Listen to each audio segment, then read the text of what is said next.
Running events like the Great Bristol Half Marathon are a fantastic way to raise money and awareness for charities. So much so that running events count for around 77% of online fundraising pages.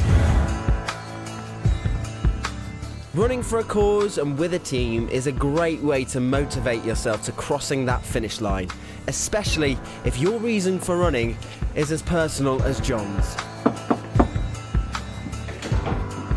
Hello, John. Hi, Jim. Nice to meet you. Thank you.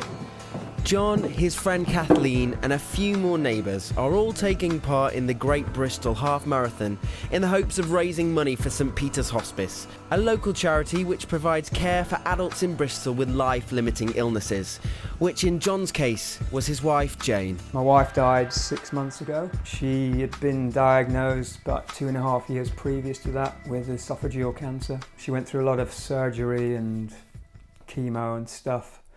And then she was re-diagnosed again about 18 months after that original diagnosis, by which time it was a sort of terminal diagnosis, and at that point we were put in contact with St Peter's. You know, when you've had something like a terminal diagnosis, they work very closely with the hospital as well. So you have a liaison, and they can actually organise all your appointments and things like that for you. They can take a lot of those kind of awkward jobs are off your hands, and that takes, it's a lot of stress. When you're in that position, you want to relieve as much stress, and they do that. The nurse that came here was incredible. If you wanted to arrange something, literally, it was arranged within an hour of her leaving the house, and it just made you feel, somebody was there really on your side, which, the NHS is fantastic,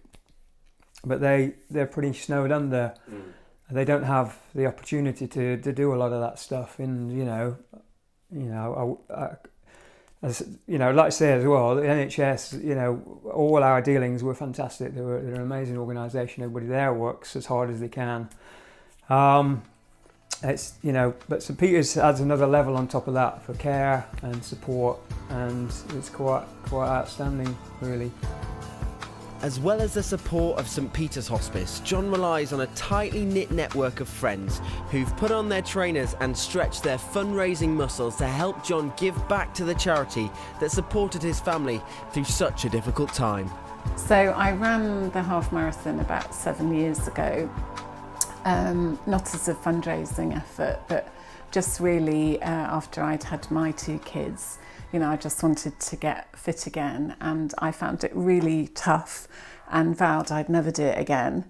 But when I heard a team was being put together to run, in memory of Jane, I really wanted to be part of it. So I convinced myself that I could do it again. John has been working really hard to raise money for the hospice, and myself and other friends in the neighbourhood have just been really moved by the incredible support the hospice gave to John and Jane and their family, in those sort of difficult last months of her illness, and, really leapt at the chance to be part of something positive.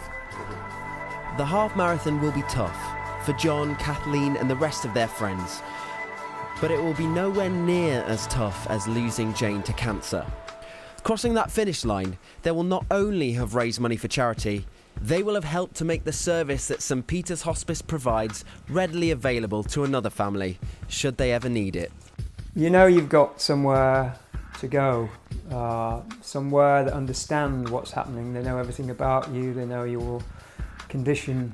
In Jane's case, things changed very quickly near the end, and we knew by then, or she knew where she wanted to be, and she had to admit herself. They made a space available straight away for her. They just knew she was in the right place, getting the best possible care and helping her through, which is obviously the most difficult time.